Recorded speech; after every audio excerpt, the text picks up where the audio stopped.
everyone. I am so excited for tonight's chat. I am Amy Mascott, and I am joined with two amazing powerhouse women, Lisa Lightner and Lisa Quinones. And tonight we are going to be talking about um, cultural competency in special ed classrooms. It's a mouthful, I know. But really, we just want to make sure that all of our classrooms are culturally responsive, but especially our special ed classrooms. And these two women are like special ed experts, and both have kind of different backgrounds and different stories and different experiences, and together I think they make a really interesting and awesome team for us. I want to thank Advancement Courses, who is bringing us together.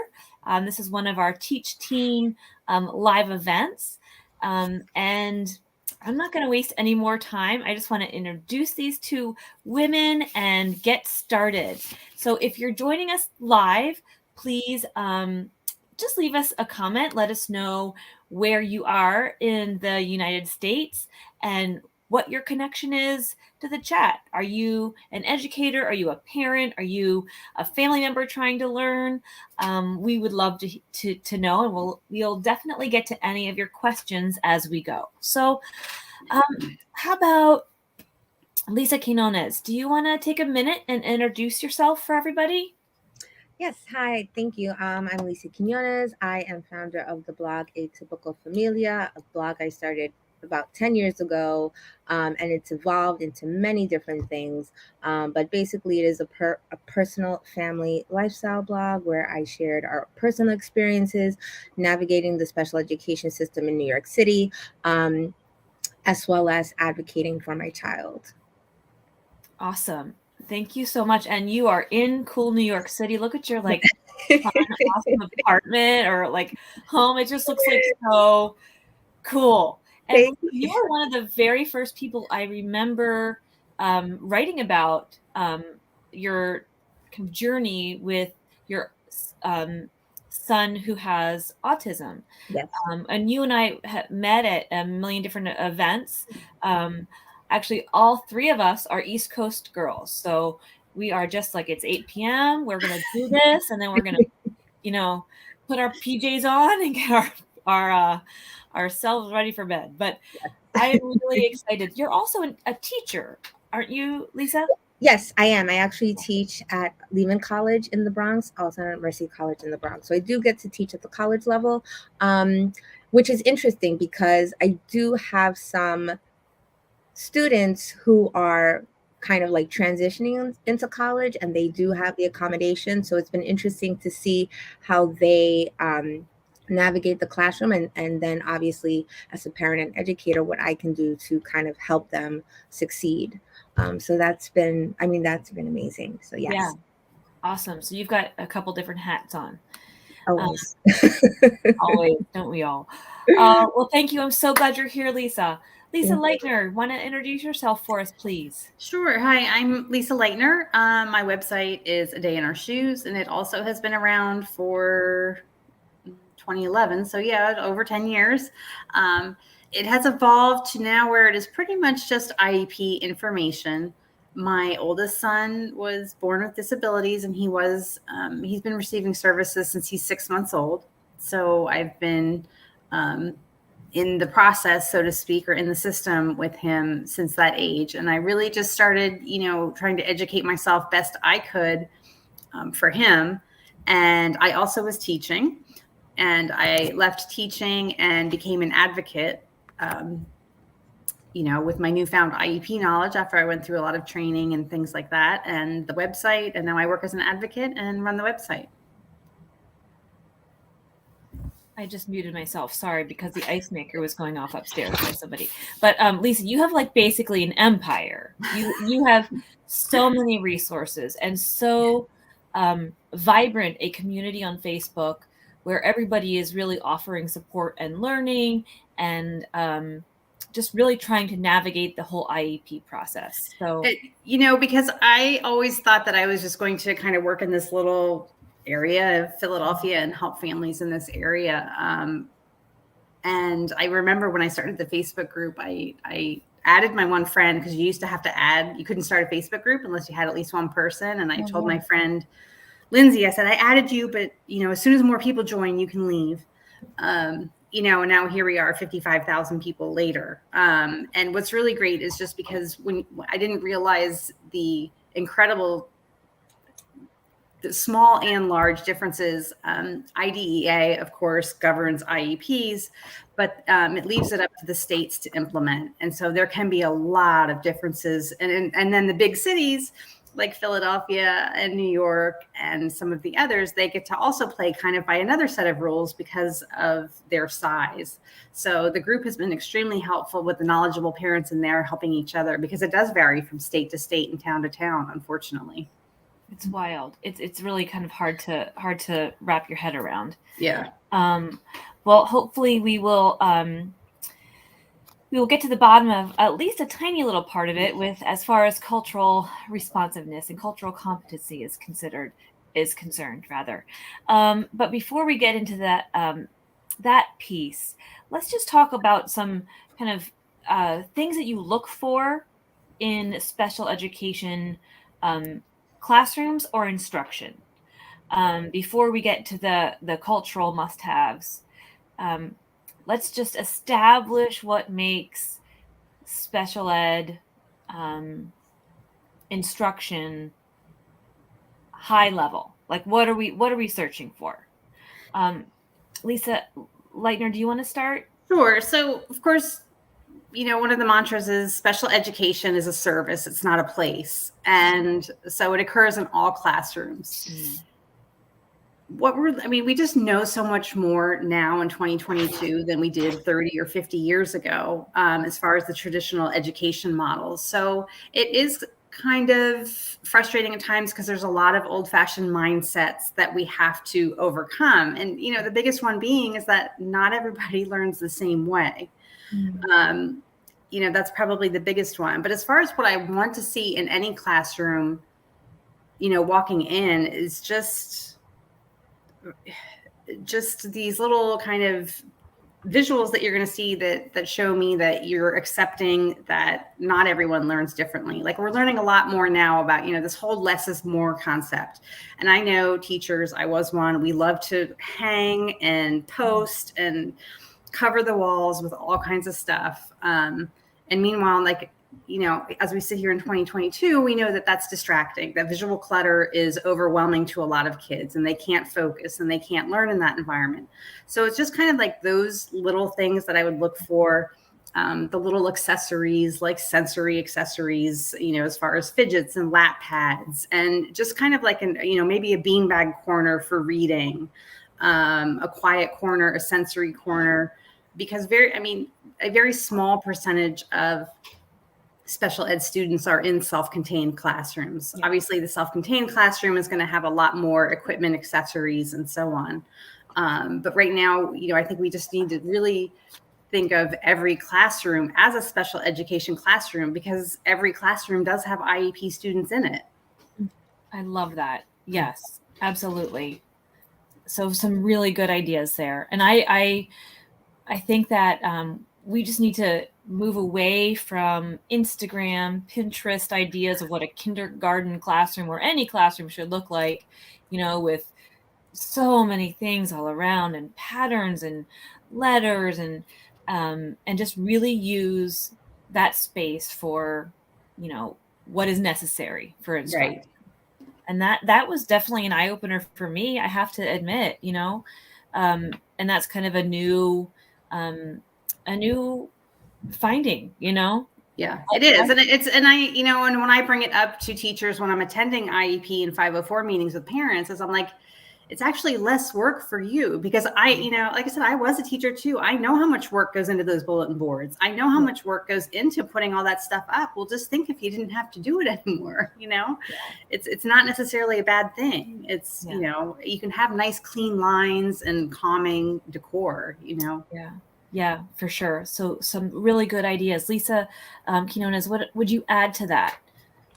I'm very fortunate that my son has been in the same school since he was 6. But I'm very fortunate, and his school goes to 21, and that is so rare. But it was a gift. Um, but his first year in kindergarten was in a public school, and it was a special program for children with autism. And it was a fairly new pilot program, which was great on paper, right? In theory, it was great on paper. When we got there, it was completely different. The Oh speech no. therapist did not have any kind of background in autism. it, Right. and it never occurred to me to ask, right? There wasn't an occupational therapist in the building when that was listed on Noren's IEP, on my son's IEP. The teacher who said she had 20 years of experience with special education and teaching kids with autism really didn't know how to work with my child, because not that she wanted the high five. There's that spectrum with autism, right? And I don't want to say everybody. It's easier to have the high functioning kids in the classroom. So parents are often asked that question: where do they fall on the spectrum? Do they have behaviors? And all these things. And in practice, this program was tailored to my child, but the school was not equipped to provide my child with the services that he required. Yeah. So I do ask. I think it's important to ask, the teachers, the speech therapists, the occupational therapists, like, what is their experience with working with kids with autism or whatever disability? How do they? What is their teaching philosophy? I think that's important. And your child, right? So describe your child, to the teacher and say, this is what my child is like. If he is not falling in line, for lack of a better phrase, with the other students, what can you do to bring them in, right? What are you willing to do to kind of help them learn? And it's not a one size fits all for any of our kids. We all learn differently. Do you have different approaches in place? I think that that's fair. I think that that's a fair and valid question to ask of educators. Yeah, absolutely. And you're getting into like what I think is key here. If a parent notices that the classroom isn't set up for their child, what can or should they do? And I know this is like, the $1 million question. We put so much trust in our teachers, just like we put so much trust in our doctors, our dentists. We just think that anything they say is, is correct. But parents often know, like deep down in their heart, that something is not right, or something doesn't sit well, or feel like it's a good fit. So what should families do if they notice that their class is not, or their instruction is not meeting their child's needs that way?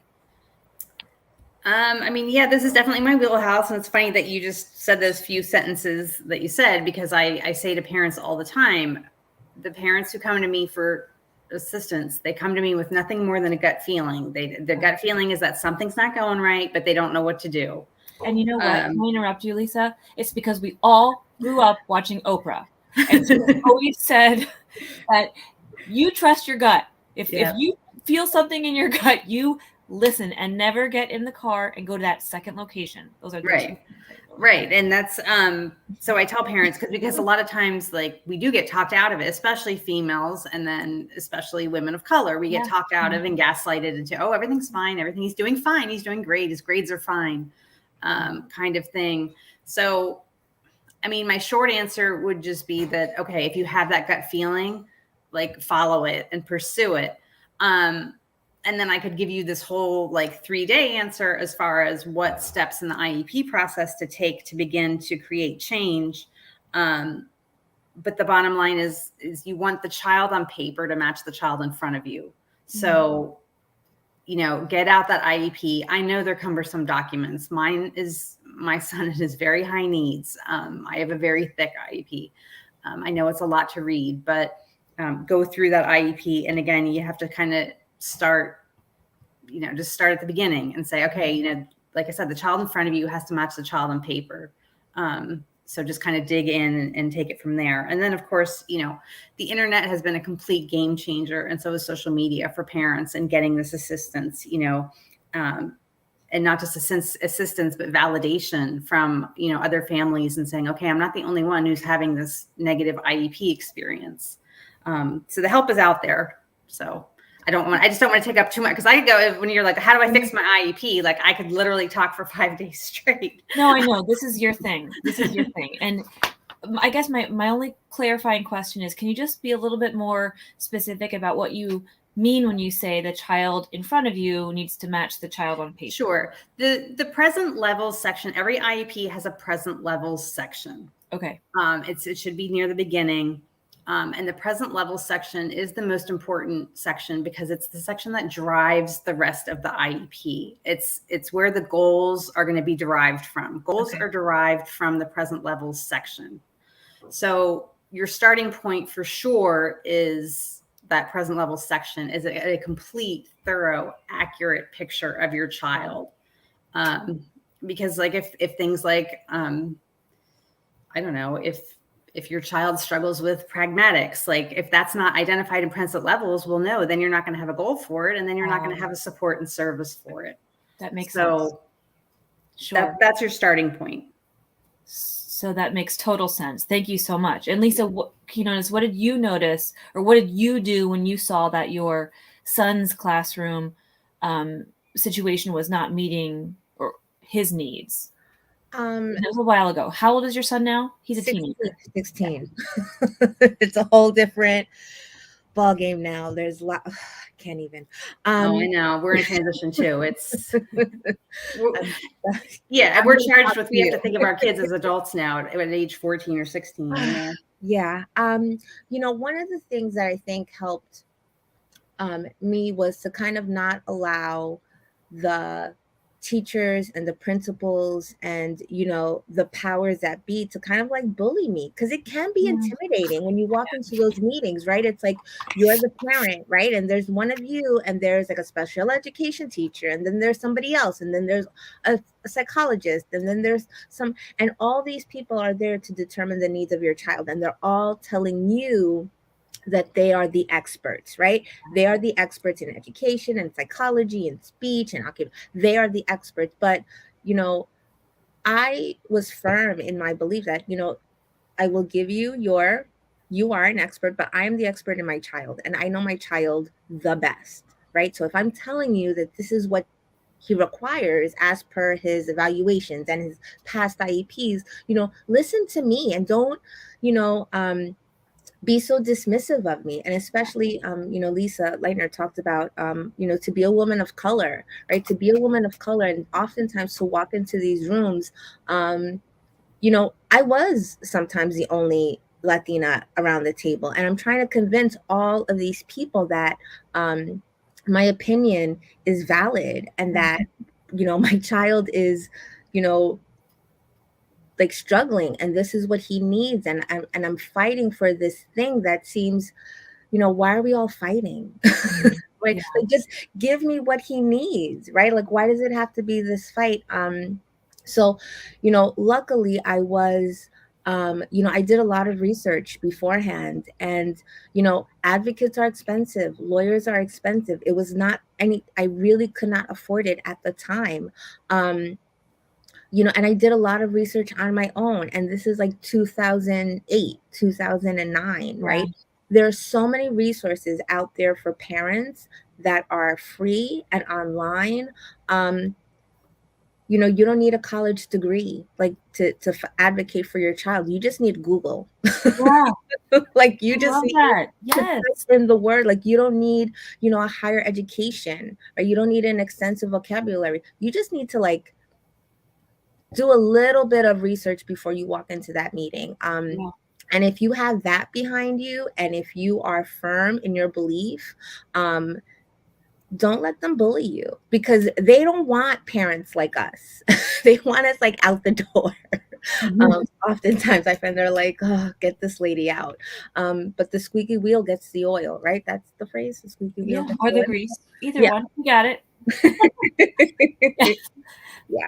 Yeah, that makes sense. And I think going back to just following your gut, Google, like, become kind of familiar with, not necessarily, don't even have to be an expert in the topic, just become familiar with the process and your child. And I would even say, reach out to your pediatrician, get some support that way. Grab a buddy, another parent, and ask that person or somebody on the PTA to lend a hand too.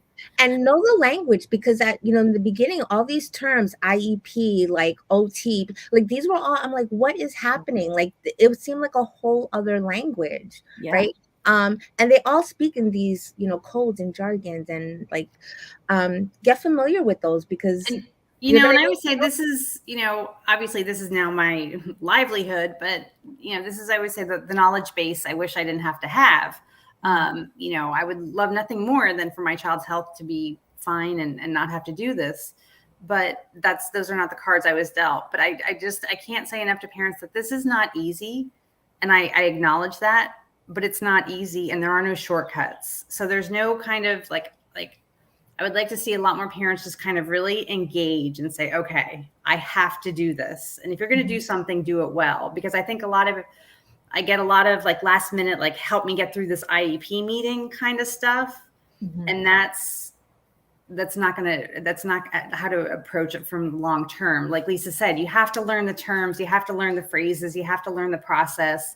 Your child is going to be doing this, from whenever they started on an IEP 504 to either 12th grade, or if they, need it the 13th, 14th, 15th year. So, you have to really engage and say, okay, I'm going to do this. I'm going to submerge myself into this and learn it. Yeah, definitely. This is such a good point. It's a marathon. It's definitely it is. It's a marathon. And now I'm going to add a whole other level to it when we add the whole culturally responsive teaching to it. So, ladies, we know that culturally responsive teaching is research-based, and it is an approach to teaching that is all about connection, right? Connecting students' cultures, languages, and life experiences with what they learn in the class. And that goes back to what we learned first thing in college, right? Like bringing up that schema and having connecting kids' prior knowledge to the new stuff, right? But we know also research shows that these connections and this type of teaching develops higher level thinking, higher academic skills, more rigor. It's just better for all students. How do we make sure that our special ed students receive this kind of culturally responsive teaching? It's like the $1 million question. And I'm not just saying we have to pile one more thing on teachers' plates, but this is the kind of thing that should be kind of integrated in all subjects for all students. What are some things that that teachers can do you think, or have you found in your experience? I don't think that we have to view it as necessarily more work for teachers and one more thing for them to do, because it's not any different from what we're already asking them to do, and that is to include everyone and have everyone represented. So just like we're asking you to have books on all the holidays, in your classroom, if the student has PEX pictures, they should look like them. If they have a visual schedule, which is something that a lot of autistic students have that tell them what's going to happen next in the day, well, the student in that visual schedule should look like them. Anything that you're adapting for the child, whether it's books, written materials, whatever it is, I think we're just asking that it all be inclusive. So that if they're, if they're going to read about some kind of holidays or whatever special events, that it includes their culture. And then even when you do, and I think it's gotten, I think it's gotten better in recent years as far as Black History Month going beyond teaching just about slavery, and is actually teaching, Black people accomplishments and things like that. But you include the Black disabled person in those conversations as well, because they need to see, just as much as we want them to see non-disabled people represented, they need to see, Black disabled people, brown disabled people, they exist, right? Lisa can tell you right now that you can be Latino and autistic. It can happen, but most mainstream reading materials, pictures, curriculum, stuff like that wouldn't have that. And they need, representation. What we grew up with, for sure. Yeah, no, absolutely. One of the reasons why I started my blog when I did was because, when Norman was diagnosed with autism, I went right away to the bookstore to find books about like how do parents raise kids with autism. And, it never, when I was pregnant and I read What to Expect When You're Expecting and all those books, I read all those books. It never bothered me that I was not represented in any of those books. When I wanted to read about the experience of raising a child with autism, and I started reading these books, I'm like, none of these people have my life. None of them. I don't look like anybody. And it was very disheartening for me. And I felt like a failure in some sense. I was like, do we not exist? Does this not happen? And, I happened to be a writer and in graduate school at the program. And, for me, representation matters, right? I mean, and this is what I teach, for my own students, right? I teach Latinx literature, and we started in the 1500s. Latinx literature didn't start with Sandra Cisneros. No, it didn't. No, it didn't. It's amazing. It didn't start with Gabriel Garcia Marquez. Like, it started in the 1500s, and I'm introducing like students to all of this literature. And, as an educator, I think that it's important for all of us to kind of remain teachable, right? Just because we have a degree in one thing, that doesn't mean that the education stops there. Like, this is something that can benefit everybody, not just educators. Like, everybody should be open to learning about other cultures, and other experiences. Not everybody has two dads. Not everybody, has a mom and a dad. Some kids have two dads. Some kids have two moms. Some kids have just one mom. Some kids are being raised by grandma.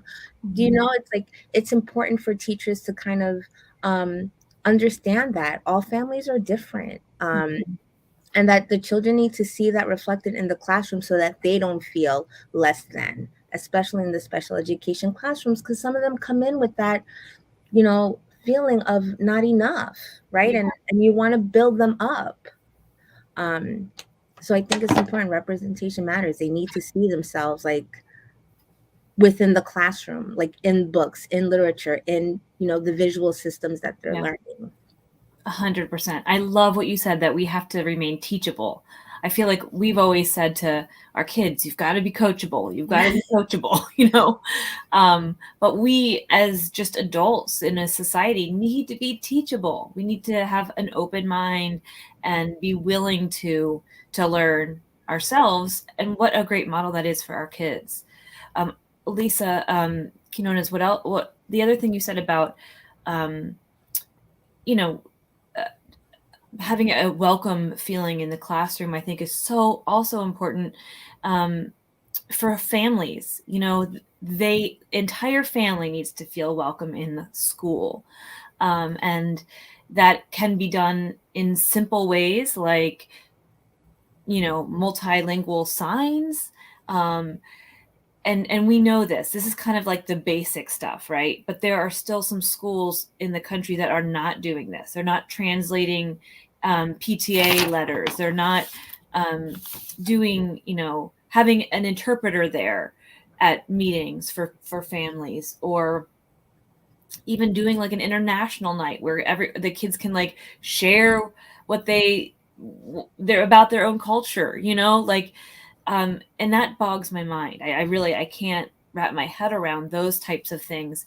We're here in the DC metro area, and so it's pretty culturally responsive. And, you know, we see 5 or 6 different translations of handouts. And if you need another one that they don't have, they usually have a link or something.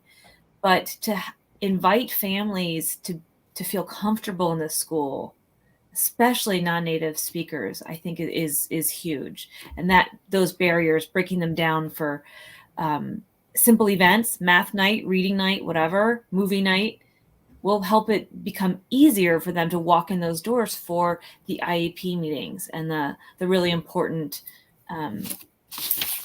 meetings. Yeah. I think, but I think to that end, and that's all great stuff that needs to be happening, but I think we also need to get back to, you know, about that being teachable for everyone to kind of do some inner reflection, because I did a series on racism and disability on my site a couple of years ago, and it was hosted by, I didn't do it. It was all Black and brown parents doing the speaking. But hearing their experiences and hearing that in most cases, like at IEP meetings, the constant microaggressions, the constant, like they don't even really get to the disability part because so many IEP teams don't see past the skin color.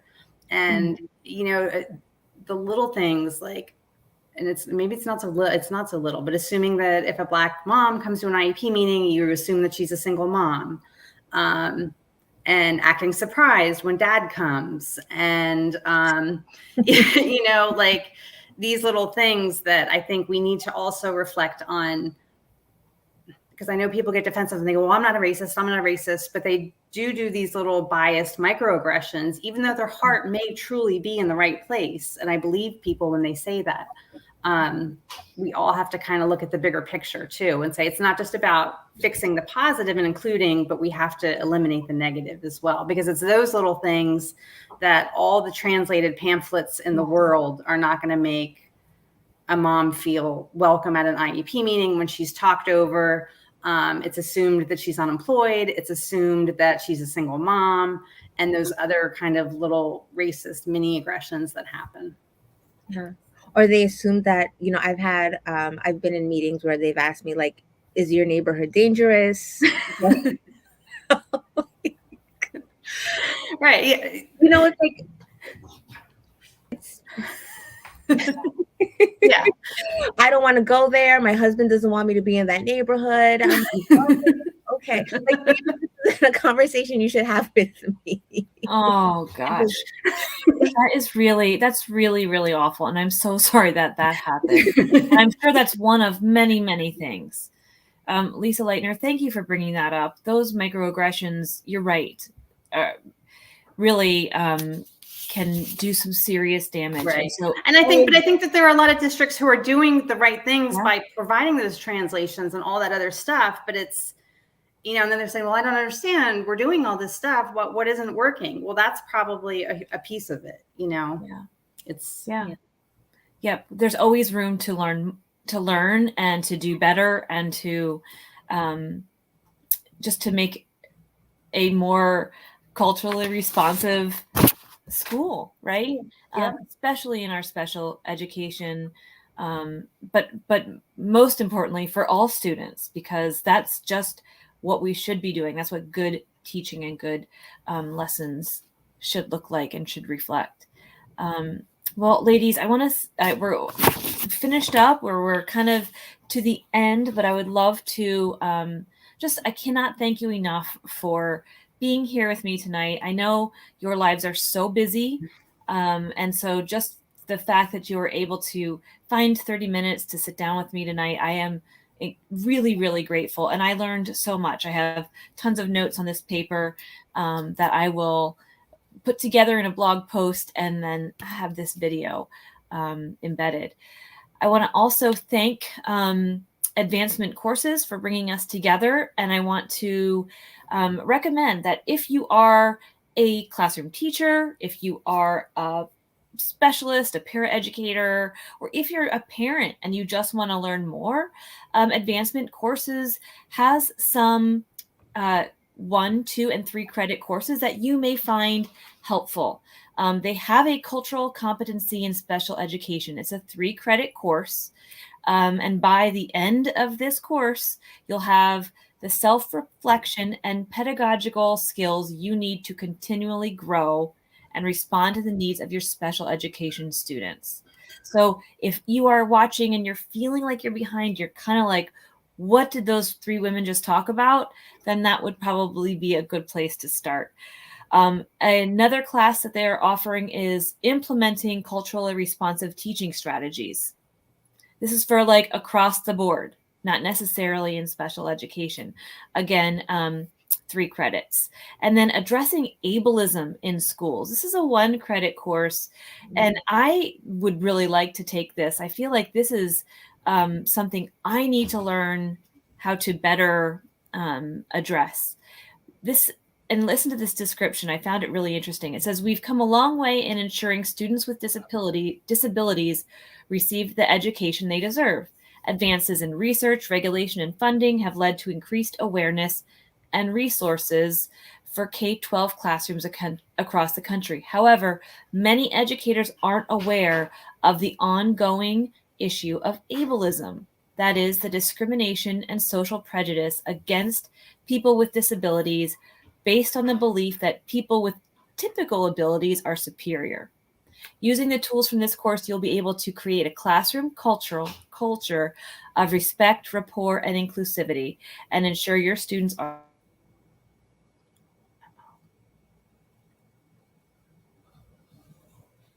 Uh-oh. She froze. Yeah.